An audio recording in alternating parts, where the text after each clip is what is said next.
Sud Radio Midi, Christine Bouillot. Allez, cette question avec notre invité, on évoque donc la situation sur les incendies, sur le front des incendies des Pins des Landes en Gironde. 2 incendies qui n'ont que peu progressé cette nuit, mais on est déjà à plus de 20 000 hectares détruits. Emmanuel Macron attendu dans un instant, enfin dans une petite heure maintenant, à la Teste de Buch, le chef de l'État qui devrait normalement faire des annonces concernant la question des moyens aériens. Mais est-ce que c'est ça finalement qui va permettre de lutter contre les incendies de forêt? Augustin, on en parle avec notre invité. Absolument, Christian Pinaudot, qui est ancien secrétaire général du syndicat des sylviculteurs du Sud-Ouest, donc qui connaît bien la région et qui malheureusement doit être très touché par ce qui se passe, et qui a écrit ce livre Échec au feu de forêt chez l'Harmattan. Bonjour Monsieur Pinaudot. Bonjour. Bonjour à vous Christian Pinaudot. Comment prévenir les feux de forêt sans tomber, vous dites, dans les pièges des images dites médiatiques? Malgré tout, ce feu de forêt, la bonne nouvelle quand même, on fait juste un petit point sur la situation, c'est qu'aujourd'hui il y a, on va dire, une reprise en main de la situation grâce aux conditions météo un petit peu plus favorables. Exactement, nous on était dans des conditions extrêmes, rarement vues, et effectivement il faut remonter à plus de 50 ou 60 ans pour retrouver des feux de forêt de cette taille-là dans cette région. Ouais.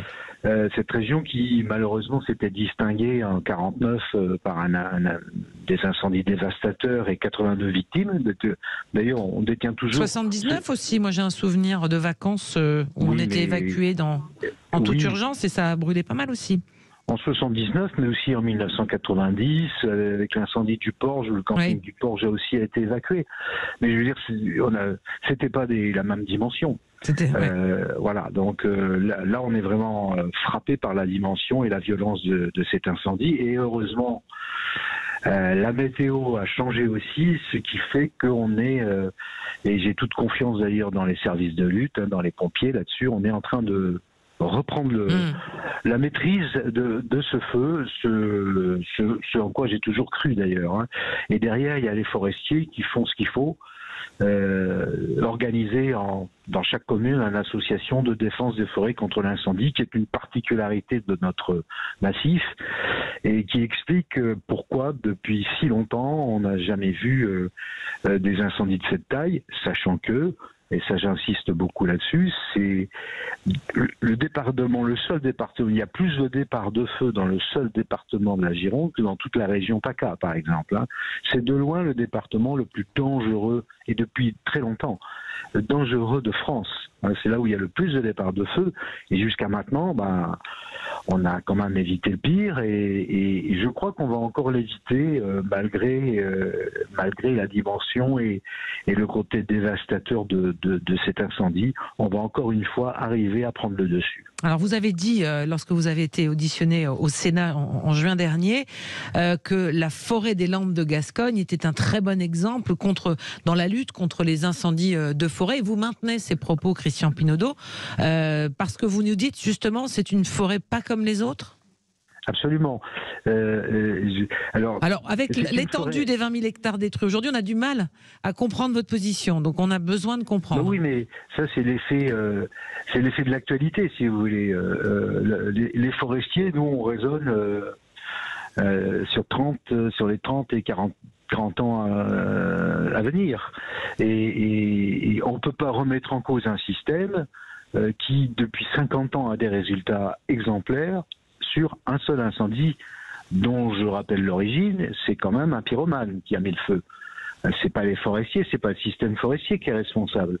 C'est quand même l'homme qui a mis le feu. C'est l'homme qui a mis le feu, parce que, soyons précis, on ne sait pas du tout, parce que je précise pour que vraiment les informations soient données avec précision, la personne qui était en garde à vue dans l'incendie de Landiras a été mise hors de cause après 36 heures de garde à vue, et toutes les investigations nécessaires, la personne n'y est pour rien. Donc on ne sait encore pas comment et qui a mis le feu du côté de Landiras. La Teste de Buch.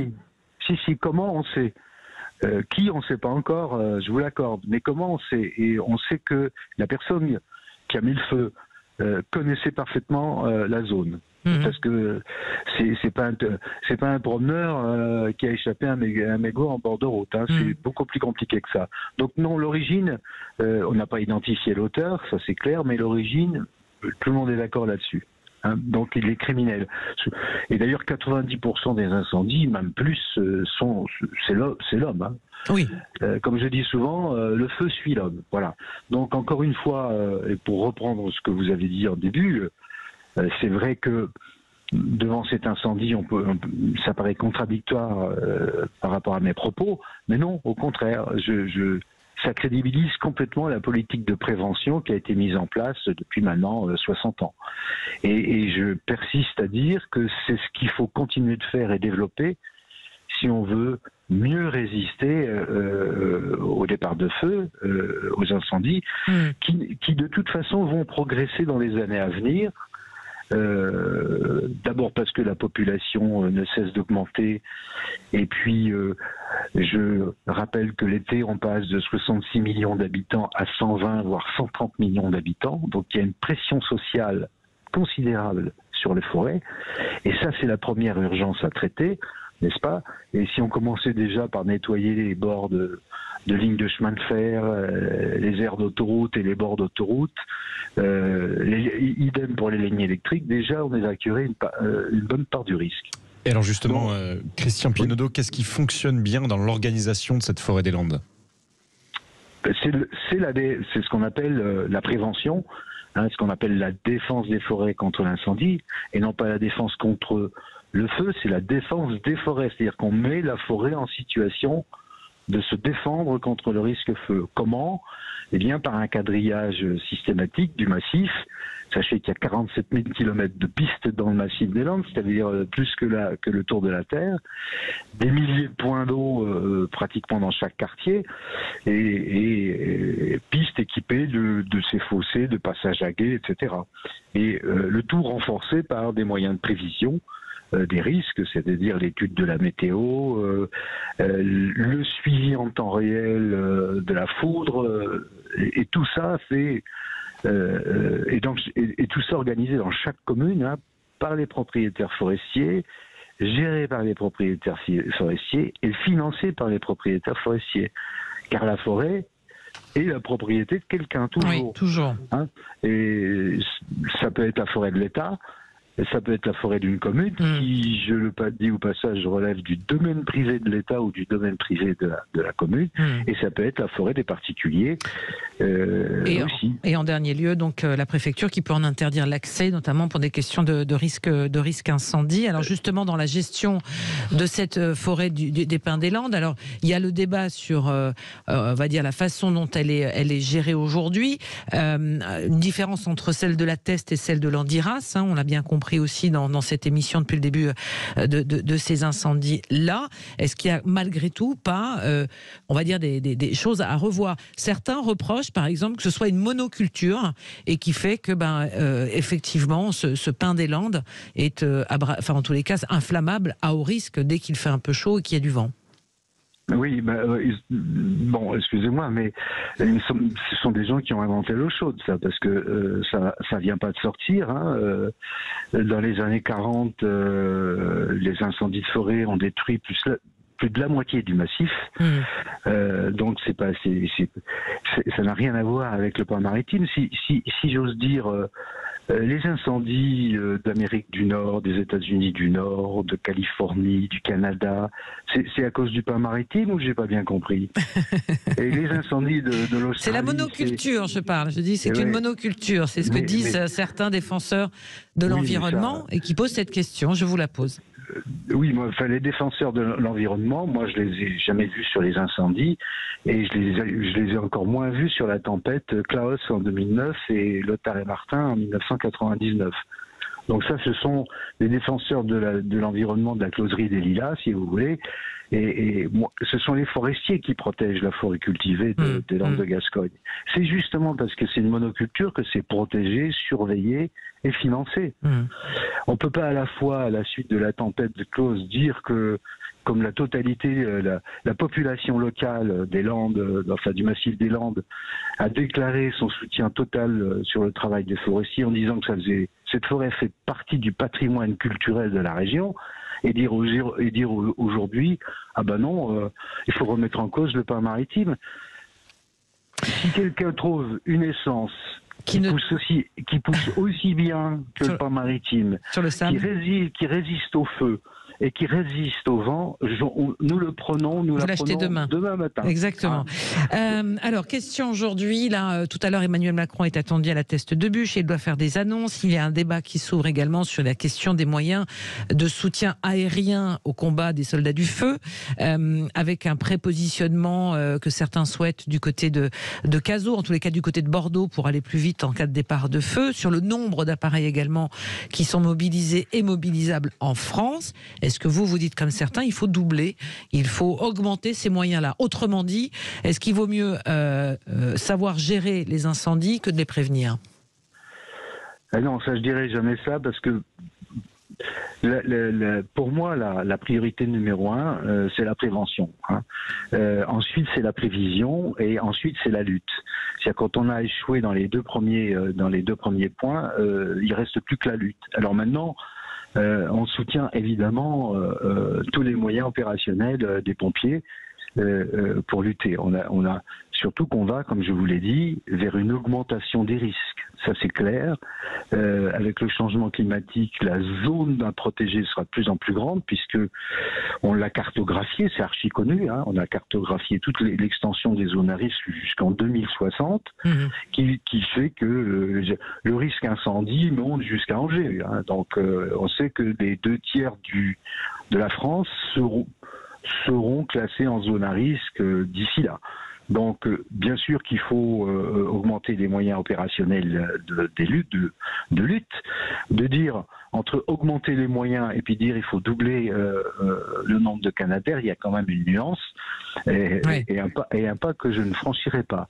Ce qu'il y a de sûr, c'est que, et c'est mon opinion, et on est un certain nombre quand même à défendre cette idée-là, la multiplication des moyens de lutte n'est pas infinie. C'est pas parce que vous avez des incendies qu'il s'il suffisait de multiplier à chaque fois le nombre de camions ou de Canadair par on laisserait faire les choses. Christian Pinaudot. Il y a un risque corrélatif que vous venez de dire, c'est-à-dire de se relâcher. De se relâcher. Voilà. Alors vous ne bougez pas, Christian Pinaudot, secrétaire général du syndicat des sylviculteurs du Sud-Ouest, et vous êtes l'auteur donc de ce livre, Échec au feu de forêt. On vous retrouve dans un instant. On accueille Frédéric pour le saluer depuis Arcachon. Bonjour Frédéric. Bonjour. Bonjour. Alors Frédéric, on est obligé de faire une petite coupure de publicité. Oui, bien sûr. Vous patientez et vous avez la parole juste après au 0826 300 300. À tout de suite. Et pas que Frédéric, tous vos appels au 0826 300 300. Sud Radio Midi, Christine Bouillot. Allez, on continue de dérouler autour de ces questions des incendies en Gironde et comment, alors des incendies tout court, parce qu'on élargit le débat au niveau national. On le disait, on est avec Christian Pinaudot, ancien secrétaire général du syndicat des sylviculteurs du Sud-Ouest. Il a écrit ce livre Échec au feu de forêt et auditionné d'ailleurs par le Sénat qui doit rendre ses préconisations. Et on est également avec du côté d'Arcachon avec Frédéric, on le retrouve. Bonjour Frédéric. Bonjour et merci de me prendre à l'antenne. Non, vous en prie. Alors, vous savez, toutes ces histoires-là, moi, je pense qu'il y a déjà n'oublions pas quand même que 99% des feux sont provoqués, soit volontairement, soit d'une façon accidentelle, mais je vous dirais toujours tangent. Le feu ne prend pas tout seul comme ça. Il faudrait déjà malheureusement se rendre compte de ça. Pour ce qui est d'Arcachon, des feux de la Teste, tout ça, je ne sais pas. Apparemment, l'enquête est en cours, on ne sait pas. Sur l'Andera, on sait à peu près déjà que c'est d'incendie volontaire. Le problème, ces forêts, je pense, surtout ces forêts landaises, ont été les premières à être correctement exploitées parce que les feux de forêt sont surtout à craindre dans tout ce qui est résineux. Déjà bien des arbres pleins de sève, disons des feuillus, il y a quand même beaucoup moins de risques, surtout quand ils sont comme ça en plein été. Mais ce qu'il y a, c'est que je pense que malgré tout, il y a un problème d'entretien. On avait quand même, moi j'ai connu, j'ai presque 70 ans maintenant, des forêts qui étaient entretenues, des lignes par feu qui étaient bien entretenues. Il y a toujours eu beaucoup de monde en forêt, que ce soit l'été et tout ça. Vous allez en Charente-Maritime, juste de l'autre côté de l'estuaire de la Gironde, que je connais très bien aussi. C'est honnêtement, je vous dirais, je ne veux pas faire de polémique, mais c'est peut-être mieux entretenu. Vous avez un monde énorme l'été, des voitures partout, il n'y a pratiquement jamais de problème. C'est pour ça qu'il faut aussi essayer de rater. Je pense qu'il y a un gros problème quand même dans nos forêts landaises au départ là, il y a quand même un problème d'entretien de débroussaillage et d'entretien des lignes par feu. Parce que je pense quand même qu'il y a un problème. Il y a un problème de ce côté-là. Alors, bougez pas Frédéric, on va poser la question à Christian Pinaudot. Vous en pensez quoi, ce problème d'entretien des forêts qui, on va dire, n'est pas optimal? Non, mais sur 1 million d'hectares, on peut toujours trouver le mauvais exemple. Hein.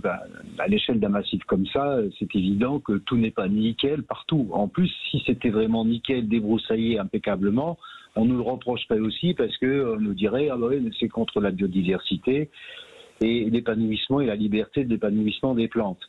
Donc on n'en sort jamais de ce débat-là. Alors, en plus, bon, sur Arcachon, le bassin, etc., il y avait le fameux cas de la forêt usagère qui était une forêt abandonnée depuis longtemps à sa propre vie, si j'ose dire.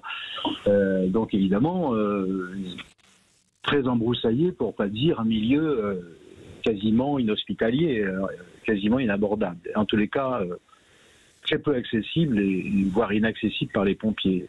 On l'a bien vu là pendant cet épisode. Mais bon, moi j'admets derrière ce que vient de dire Frédéric, le propos le plus important, c'est la pression sociale sur la forêt.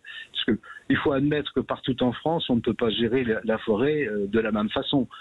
Qu'on soit dans les Vosges, dans le Massif central, dans le Sud-Ouest et à l'intérieur même du Sud-Ouest, vous avez des cas différents. Donc, à partir de là, c'est la pression sociale sur la forêt qui est en cause. Il est allé jusqu'à 90% des départs de feu. Moi, j'ai dit 95%. Bon, on se rejoint, qui sont dus à l'homme. Donc, le problème numéro 1, il est là. C'est pas la faute des arbres. Oui. On n'a jamais vu des arbres se mettre spontanément le feu entre eux. Hein. Oui. En 40 ans de vie professionnelle, je n'ai jamais vu ça. Donc, éventuellement la foudre, mais c'est toujours, quand même assez rare. Ou éventuellement, oui, ça peut être que la foudre d'ailleurs. Frédéric, vous voulez réagir à ce que vient de dire Christian Pinaudot? Dire aussi que malheureusement, dans le cas de l'incendie de la Teste aussi, ça s'est passé dans une zone quand même qui n'est pas désertique. On n'était pas dans le Haut-Var ou dans les coins. Bon, c'est une zone où il y avait beaucoup de gens. Il y a malgré tout, il faut le dire, l'empreinte d'une piste forestière normalement qui était interdite à tout véhicule justement pour ces problèmes-là. Alors, je juge pas, hein, parce que on irait trop loin, mais enfin, il y a quand même un laxisme de ce côté-là. On a laissé pénétrer des véhicules dans des zones,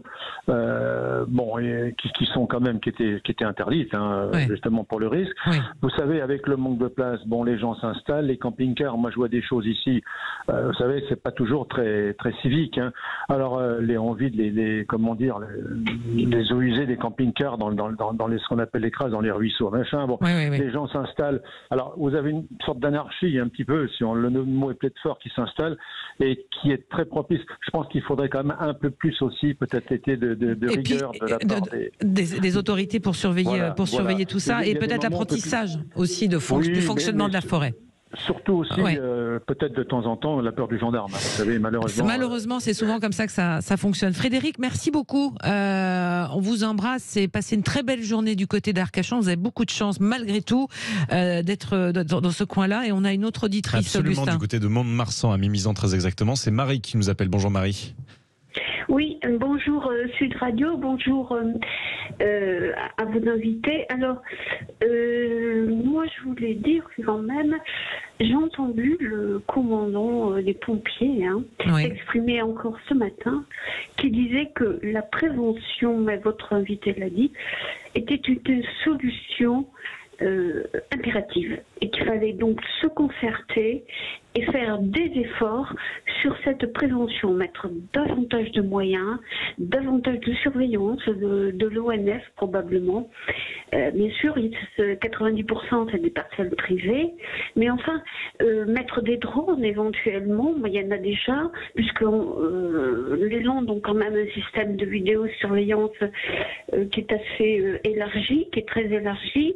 Donc le problème se situe, comme l'a dit encore votre invité, en Gironde, où ils n'ont pas eu suffisamment de feux importants à part celui-là pour prendre conscience que peut être une forêt qui s'incendie comme en 49, 176 ici dans les Landes. Donc les gens n'ont plus de pas prévention. La culture. Non, tout se situe sur cette prévention Bien sûr qu'il y a des incendies criminels, il y a même un pompier là, dans les Landes qui vient d'être condamné, parce que c'est lui qui mettait le feu. Bon, donc vous voyez que des gens, il y en a partout qui feront des incivilités, des malades, il y en aura partout. Mais pour arrêter un feu, si vous n'avez pas un accès, si vous n'avez pas un système de vidéosurveillance, si vous n'avez pas une alerte maximum, ça doit quand même coûter moins cher que de mobiliser des Canadair qui ne servent à rien, parce qu'à ce moment-là, ils ne peuvent plus pénétrer, il y a trop de fumée et ça, ils ne peuvent plus rien faire. Donc, c'est vraiment inutile. Oui. Il faut faire l'effort à la base. Ça a été expliqué. Maintenant, le pain maritime, il n'y a que le pain maritime qui peut pousser sur du sable, sur des sols sableux. Vous ne pouvez pas faire autrement. Il n'y a que ça. Donc, c'est pas la peine de discuter de mettre d'autres espèces. Ça ne poussera pas. Déjà, avec la sécheresse, les pins qui ont été replantés ne l'ont pas repoussé. Et maintenant, je voulais dire à ce monsieur qui rapidement, est Marie. Oui, vous dites que les landes sont protégées, etc.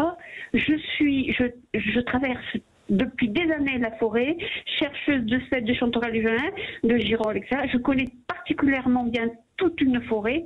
Il y a des endroits qui sont effectivement très bien protégés, mais je peux vous assurer il y en a d'autres qu'il y a moins. encore beaucoup moins. C'est vraiment la jungle. Ouais. Merci beaucoup Marie pour ce témoignage depuis Mimizan. On aurait pu continuer, Christian Pinaudot, vous auriez pu répondre aussi, mais on est pris un tout petit peu par le temps. Hein. Merci d'avoir été avec nous, ancien secrétaire général du syndicat des sylviculteurs du Sud-Ouest. Merci Christian. La dernière intervention, je n'ai rien à ajouter, c'était parfait. Allez, bonne journée. De toute façon, on reviendra sur ce sujet-là parce que c'est pas terminé, malheureusement, du côté des incendies en Gironde, et avec vous également 0826 300 300. Et votre livre d'ailleurs, Échec au feu de forêt, vous êtes peut-être le seul à vous être penché de cette manière sur ce sujet. Et puis dans un instant, jusqu'à 14h, mais là c'est la fête de la Madeleine. Un petit clin d'œil. Moi je voulais absolument. souhaiter une bonne fête de la Madeleine à tous les festaires qui sont du côté de Et puis à Mont-de-Marsan. Marie qui est pas loin. Exactement. C'est dans les Landes. Ça faisait 2 ans qu'il n'y avait pas eu ces fêtes traditionnelles. Depuis Henri IV, elles existent. Hein. Bonne fête les Madeleines, puisque c'est la sainte patronne de Mont-de-Marsan. Allez, on vous embrasse avec Augustin. On vous dit à demain midi pour une nouvelle émission. Et le débat continue tout à l'heure à 17h avec les Brévois. Et puis dans un instant, Jacques Pessis qui reçoit la comédienne Evelyne Bouix. À demain. À demain.